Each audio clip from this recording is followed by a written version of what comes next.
la satisfacción del descubrimiento, la satisfacción de crear nuevas cosas y de contribuir en ese sentido, pues es una satisfacción muy grande. Entonces, no es como decir, bueno, te vas a dedicar a la ciencia y vas a sufrir, sino al contrario, vas a realmente a disfrutar.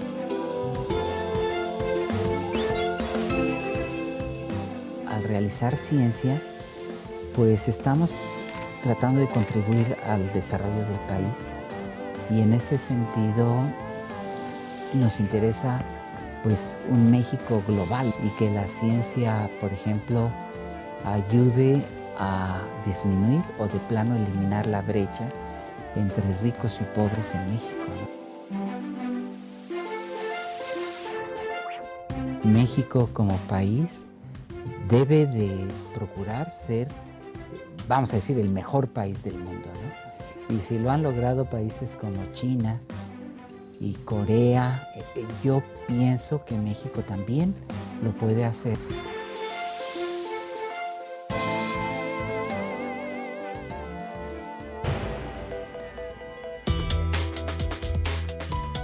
Bienvenido, doctor. ¿Cómo has estado? Pues muy bien, muy contento de estar aquí con ustedes y pues de verte en persona. Por supuesto, sigo tu noticiero. Espero que a veces nos veas. Mañanas. Ahí te levantas en la mañana y a veces nos veas. Todos los días, sí. Muchas gracias. ¿Cómo estás, doctor? Pues muy bien. ¿Pudiste descansar este fin de año? Bastante, sí. Bueno. Parte de las vacaciones las pasé aquí en México, en el Cinvestav, pero también pude visitar a mi familia. Ajá. ¿De dónde es tu familia? Parte de la familia, somos de Querétaro originalmente, pero mi padre se dedicó a la agricultura y le tocó trabajar todo el Bajío. Entonces, ¿Está la familia? Vivimos en Irapuato, en Celaya, en Querétaro. Entonces, la familia ¿Y no así tuviste, está. ¿Y no tuviste la tentación de cuando llegaste a Irapuato meterte a uno de los centros que tiene ahí el Cinvestav? Bueno, esa unidad del Cinvestav fue posterior. Sí. Cuando yo regresé a México, prácticamente la única unidad del Cinvestav es la Zacatenco, ubicada aquí en la Ciudad de México, pero sí, después se fueron creando varias unidades. No, pero yo decía que si en vacaciones no dijiste, bueno, voy a ir a ver un rato a mis colegas, y la familia dijo, no, déjanos ya en paz.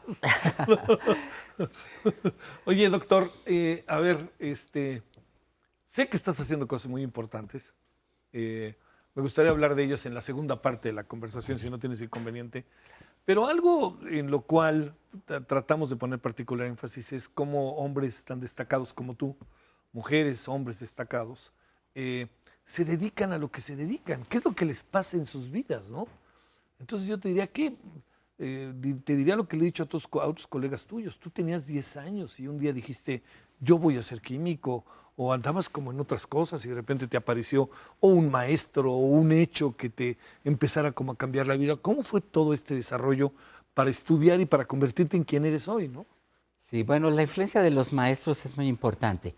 Sin embargo, la motivación inicial, curiosamente, surgió de una película de Walt Disney. ¿Cuál? Se llamaba algo así como Perro Lanudo en México, es una película de los 50, pero tendría yo 10 años cuando vi la película. Y el personaje central es un joven que tiene un laboratorio en el sótano de su casa. Entonces, a mí me tocó ver pues, algunos de los experimentos, en fin, es una película, pero sí me atrajo esa posibilidad de crear cosas, de tener un sitio, pues vamos a decir, donde estudiar la materia y sus transformaciones. Y fue ahí donde creo que me surgió pues, esta motivación para estudiar ciencia, estudiar química en particular. Y estabas ¿ahí vivías que en Querétaro o estabas? ¿Dónde vivías? En ese momento en Querétaro, sí. Oye, y pensabas que para hacer lo que querías hacer tenías que dejar tu ciudad, Querétaro, irte a otro lado. ¿Y eres de familia numerosa? Perdón, Sí, doctor. sí. Te comento que somos 14 hermanos. Entonces, sí, una familia muy numerosa. ¿Cuántos y cuántos mujeres y hombres? 8 mujeres y 6 hombres. Sí. Bueno, yo soy de 7, éramos 5 y 2, 5 hombres, 2 mujeres. Solo apenas el doble. El doble, casi nada. Y entonces, bueno, espérame, también seguramente es una familia cohesionada, unida. Y sí, entonces cuando de repente el señor Eugenio dijo, ya me voy a la Ciudad de México, a otro lado, no ha de haber sido tan fácil, ¿no? Bueno, tuve la suerte también de que, bueno, yo inicialmente me iba a quedar en la Universidad de Querétaro a estudiar la carrera de químico, En la UAC. pero en la UAC, pero mi abuelo era miembro del Club Rotario en Querétaro y el club tenía, no sé si todavía, pero tenía un programa en el cual becaban a algunos estudiantes para estudiar en el Tecnológico de Monterrey. Ujú. Entonces mi abuelo me recomendó y bueno, afortunadamente recibí la beca.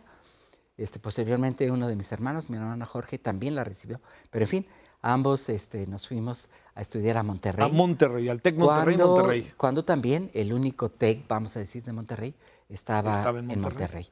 Oye, doctor, toda esta parte de que es la adolescencia, juventud, tú llegó el momento en donde dijiste, estoy clarísimo lo que voy a estudiar.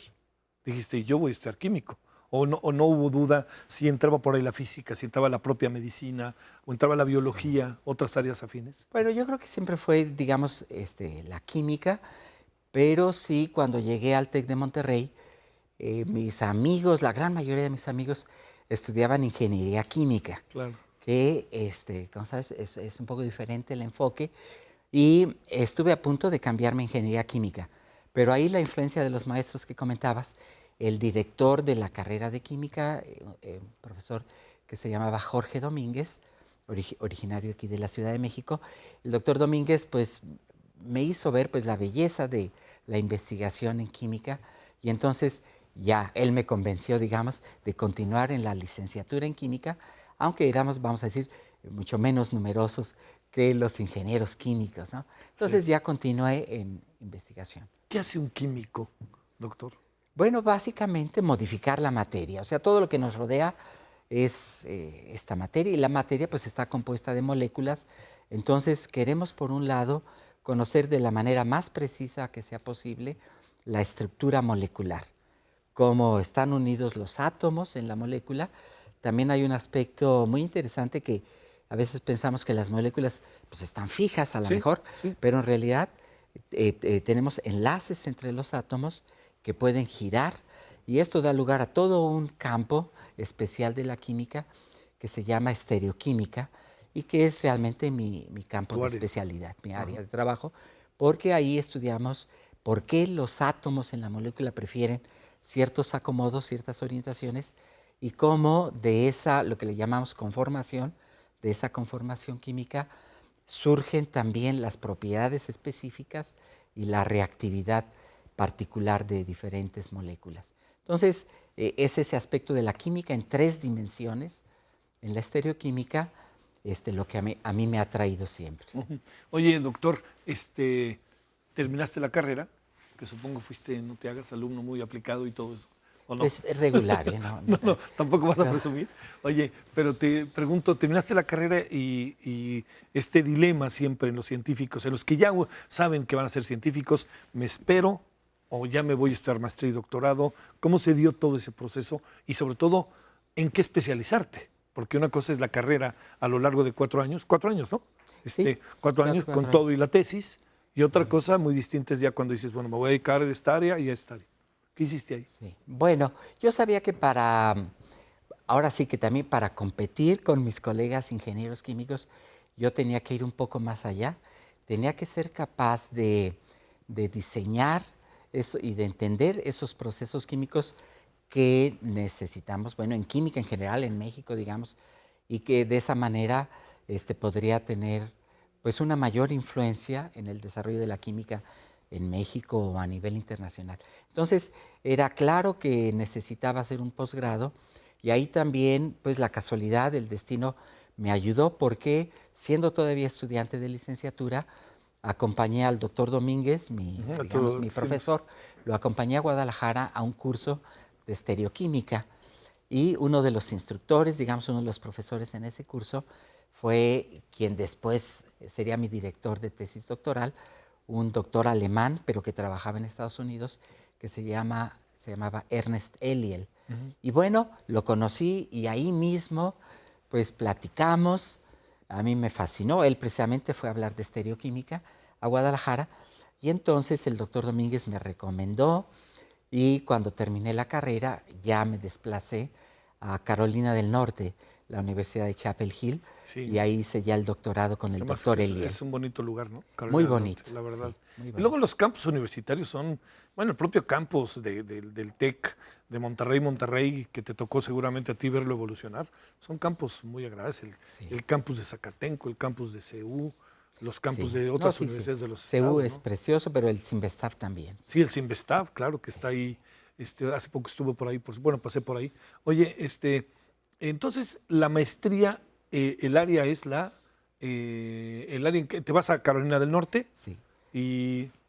Doctorado directo No fue maestría, fue doctorado fueron directo. ¿Cuántos años estuviste? cuatro ¿4? años y medio. ¿Cómo es vivir en Estados Unidos como estudiante? Bueno, es muy agradable, como que todo es muy fácil, todo, tu vida, digamos, en cuanto a habitación, alimentación, etcétera, pero también en cuanto al trabajo, pues cuentas con todos los recursos y eso facilita mucho las cosas, ¿no? ¿Estamos Entonces, lejos de ellos? sí nos falta, aunque ya nos hemos acercado. Digamos, en aquel entonces, regresando a México, regresé a fines de los 70, 1979. Por ejemplo, conseguir reactivos químicos a veces requería meses, o sea, uno hacía la solicitud. En México no había representantes de estas empresas, no sé si has escuchado de Aldrich, pero Sí. es una empresa que distribuye estos reactivos químicos que necesitamos. En aquel entonces, pues estaban solo, digamos, localizados en Estados Unidos.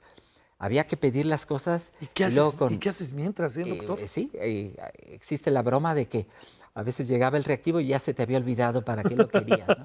Sí, claro. Pero esa situación se ha cambiado.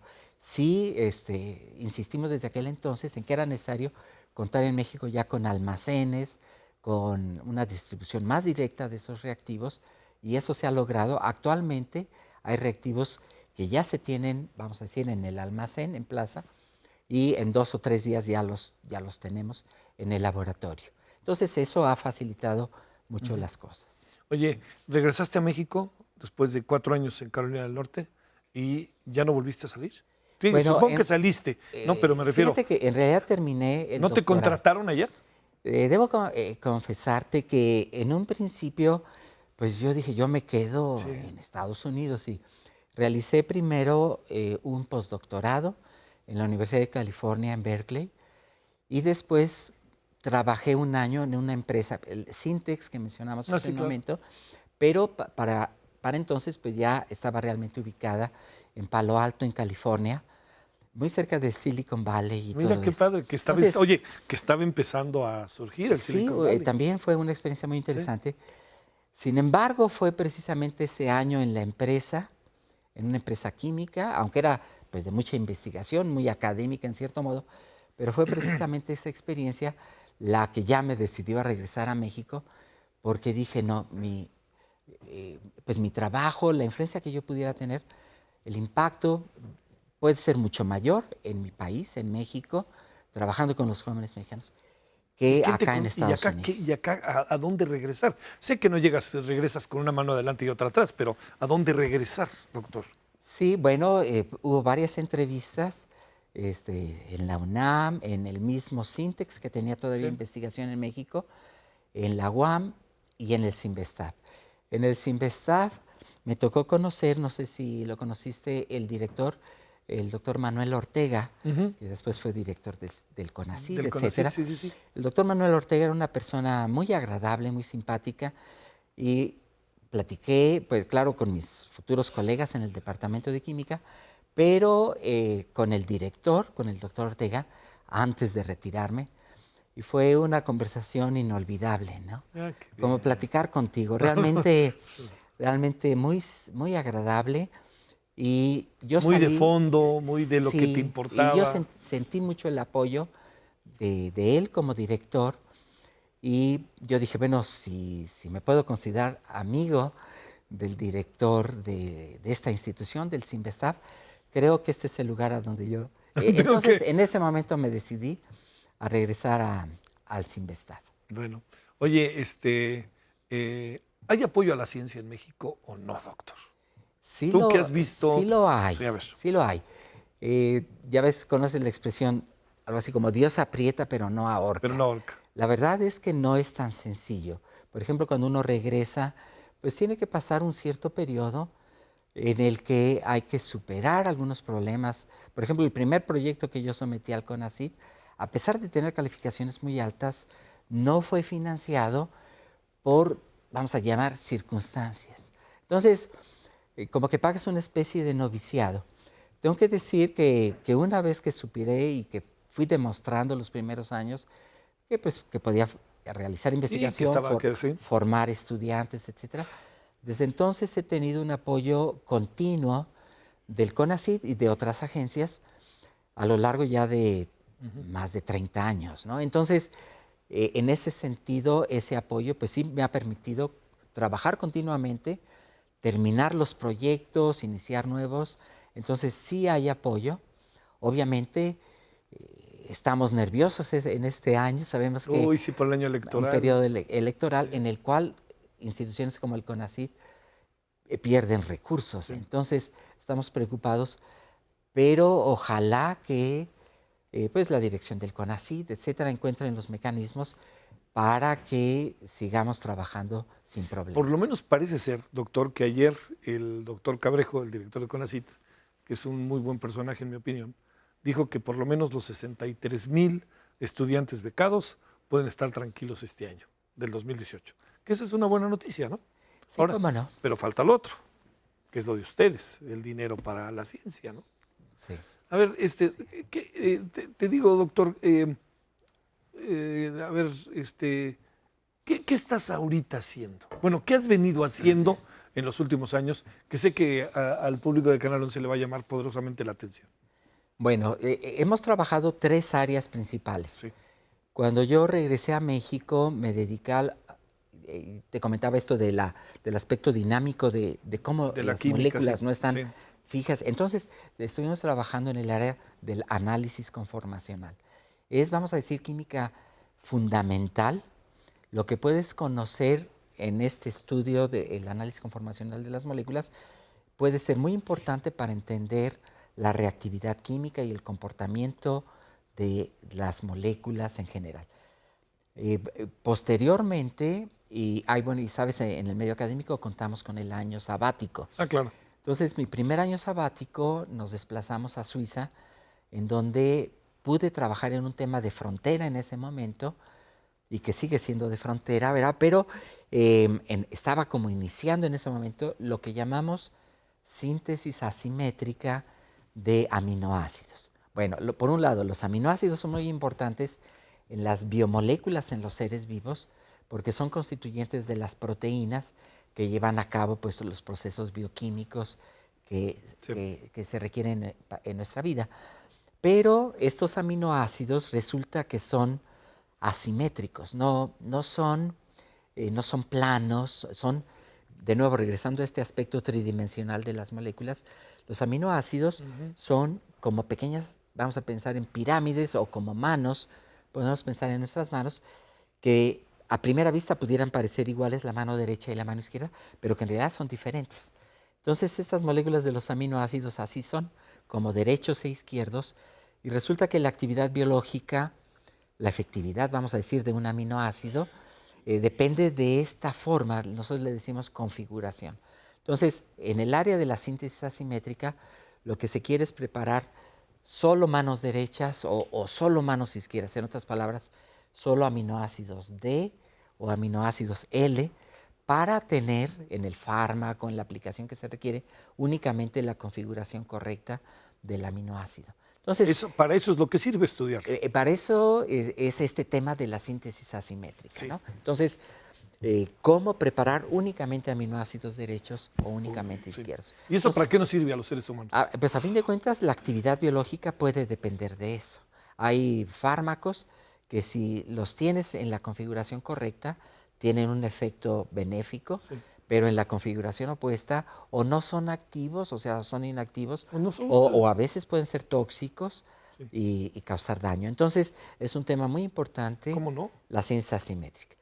Y en los últimos 10 años, más o menos, un poco menos, hemos trabajado en un aspecto que yo siempre pensé que era un poco eslogan, así casi publicitario, que le dicen química verde. A Bueno, ver. entonces, o química sustentable. Entonces, la idea es que la química sea lo más benéfica posible sin tener a veces efectos indeseables. Todos hemos sabido que a veces hemos causado daños al medio ambiente. Con el uso de la química, Con bueno, y de el la uso de la física y la química, ciencia. sí. Sí. Entonces, se trata, pues, por un lado, de corregir esas cosas y cambiar la imagen que a veces puede tener la gente de que la química es algo tóxico, etcétera, sino al contrario, ¿verdad? Usar el conocimiento químico para corregir esos problemas que pudimos haber causado y hacer que la química sea cada vez más limpia y más eficiente. Entonces, este tema de la química sustentable o química verde cada vez tiene más auge. Entonces, en cierto modo, yo entré en un momento adecuado porque cada vez hay más invitaciones a hablar sobre este tema. Oye, para mí, te confieso, doctor, es un Estudiantes poco nuevo, ¿eh? Bueno, Perdón, digo, perdón. es muy importante. Y en México, por ejemplo, las empresas químicas también tienen que tener cada vez más cuidado en esto. Nosotros en particular, uno de los temas que trabajamos es llevar a cabo reacciones sin disolvente. A ver, ¿qué Porque es eso? Normalmente pensamos que para que dos moléculas reaccionen, pues tenemos que disolverlas en Sí. algo. Por ejemplo, vamos a decir en etanol o algún disolvente, y que entonces ya de esa manera las moléculas se van a encontrar y van a reaccionar. Pero que el disolvente, por un lado, necesitas comprarlo para llevar a cabo la reacción. Posteriormente, después de la reacción, tienes que recuperarlo y de ser necesario, bueno, limpiarlo, en fin, para poder utilizarlo. En otras palabras, está prohibido, y en México también, simplemente ir a algún lugar y enterrar o Sí, tirar claro. esos disolventes. Entonces, el tema que nosotros estamos trabajando es llevar a cabo reacciones sin disolvente. Se utiliza una técnica que le dicen mecanoquímica. Es una cosa en principio muy sensible, muy sencilla y muy antigua. Ocurre desde el mortero, que pues es típico de la farmacia, de Sí, la sí, sí. química, en donde parece mentira, pero la fricción que puedes producir en este proceso de maceración es suficiente en muchas ocasiones para romper enlaces y crear nuevos enlaces sin necesidad de utilizar disolvente. Entonces, en química estamos utilizando unos molinos, hay de varios tipos, pero básicamente la idea es aprovechar la vibración. Son contenedores en donde colocas las muestras sólidas, un balín o varios balines, y la vibración da lugar a esta energía por fricción, por el golpeteo, que es suficiente para, como te decía, romper y crear nuevos enlaces. Entonces, sin haber utilizado disolventes. Y esto Y ahí viene la parte verde, sí, ¿no? sí, Sí, porque perdón. evitas el uso de los disolventes, Sí. y las empresas químicas están cada vez más interesadas en poder utilizar este tipo de metodologías. Y eso es lo que haces cotidianamente, ahí en los laboratorios, junto con dar clase. Sí, bueno, sí, aprovecho la pregunta para mencionar, tal vez la parte más bonita de nuestro trabajo es que trabajamos con jóvenes. O sea, te puedo mostrar fotografías de mi grupo hace 35, poco más años. Y bueno, yo estoy joven, mis estudiantes están jóvenes. Y después, cómo va cambiando el grupo a lo largo de los años. Y claro, yo me voy haciendo menos joven, Ahí está, ¿verdad? en tu Sí, honor. Ahí sí. está, mírala, ahí está. Entonces, te ¿Esos fijas, quiénes son? Son sus son, actuales alumnos. sí, entonces ahí vas a ver, Bueno, hay uno que son además jóvenes, hay yo uno que ya, trae una playera de las Chivas que nos merece respeto. sí, Sí. sí, ya lo regañé porque debió haber traído una de Tigres, que yo soy aficionado de Tigres, pero Sí. efectivamente, Oye, pero son sí, tus alumnos sí, actuales. sí. Y ellos, bueno, además ahí veo que son un número importante de mujeres, ¿no? Que son Sí, 5. Digo, de este sí, grupo, pues. es una cosa importante. Ya sabes que en México, pues necesitamos trabajar cada vez más en lo que llamamos, ¿verdad?, paridad de género, en el sentido de que cada vez tengamos pues más mujeres en los Sí. puestos, realizando la ciencia, puestos directivos, etcétera. Entonces aquí se ve en química, en el departamento de química del CIMPESTAB, yo creo que aproximadamente la mitad de los estudiantes son mujeres Ah, mira. y la mitad hombres. ¿Y de dónde vienen los estudiantes, eh? Bueno, Vienen algunos que en, entran a la licenciatura en el CIMBESTAB o ya llegan a la maestría y al doctorado al CIMBESTAB. en el CIMBESTAB no tenemos licenciatura. Ujú. Entonces, de ahí pues dependemos mucho de Sí. otras instituciones, como el mismo Politécnico, ¿verdad? De las carreras de química en el Politécnico, o también de otras instituciones, ya sea en México o en el interior de la República. Pero yo, por ejemplo, cuando regresé a México, mis primeros estudiantes fueron de Veracruz, Mira. de Jalapa, también de Sinaloa, y a lo largo de los años pues he tenido estudiantes. ¿Son aburridos los científicos, doctor? Creo que no, ¿verdad? Creo que no. A veces somos medios difíciles, un poco, pero en términos generales creo que yo puedo decir que soy amigo pues de la mayoría Sí. de mis Oye, estudiantes. qué foto esa, te delataste Bueno, con sí, esa foto ya. sí, me adelanté al comentario, ¿verdad? No importa. Pero efectivamente ya ves que estudié en Monterrey, Sí. entonces, aunque estudié en el TEC de Monterrey, Sí, que yo tendrías era, que ir al Monterrey. Sí, porque ahí jugaba el con Monterrey, ¿no? Rayados, pero tuve un compañero de habitación, también de Irapuato, que jugaba con el equipo de Tigres cuando estaba en segunda división Ah, todavía. mira. No sé si te suena el apellido Manzotti, pero ¿Pero ¿Es mexicano? sí, su Sí. padre era argentino, Era pero argentino. total que Edmundo Manzotti era compañero mío y él jugaba con Tigres cuando pasó a primera división. Y desde mira. entonces ya me quedó la La afición por Tigres. Pero además traen viejas playeras de los Tigres, o sea que se ve que Sí, son sí, de toda la vida, ¿no? De toda la vida, sí. Oye, doctor, ¿qué le hacemos a este país? ¿No te preocupa lo que pasa en el país, doctor? ¿Qué es lo que alcanzas a ver? Sí, cómo no. Que es una pregunta a un científico que no intenta meterse en la política, Sí. ya sabes, ¿no? Pero desde la ciencia, ¿cómo se ven estas cosas, doctor? Bueno, yo creo que, bueno, llegamos al punto de la educación. Yo creo que necesitamos seguir trabajando en estos aspectos de educación, dar educación a todos. Yo creo que si los niños, los jóvenes crecen con una buena educación, una buena formación, algunos llegarán a ser investigadores, tal vez, en fin, pero que tengan empleos ¿verdad? Redituables, etcétera. Entonces, yo creo que podemos evitar muchos de los problemas que han llevado a esta violencia actual en México y a este pues, cambio, yo diría, cambio de la personalidad del mexicano, porque yo siempre pensé, y todavía quiero pensarlo, que todos los mexicanos somos buenos. Y entonces cuando lees algunas noticias con crímenes tan terribles, Te pido una etcétera, fotografía, doctor. ¿cómo no? Para que concluyamos. Muy bien. Bueno, dice, soy mexicano Guillermo del Toro, ¿no? El que ganó ahora. Sí. Una foto, doctor, con el gusto de haberte tenido aquí con Muchas nosotros. gracias. Gracias, en verdad, ¿eh? Gracias, doctor. Pues muchas muchas gracias. Tengo la impresión de que sé quién es Edmundo Manzotti para que te sorprenda. ¿De veras? Sí, Pues en una futbolista, su padre, sí. te digo, Sí, jugó claro. con León Sí. y Edmundo estuvo conmigo ahí en el TEC de Monterrey. Oye, ¿y estás contento en su estado? Sí, sí, cómo Sí. no. ¿Cuánto tiempo llevas? Eso fue algo que no te pasa.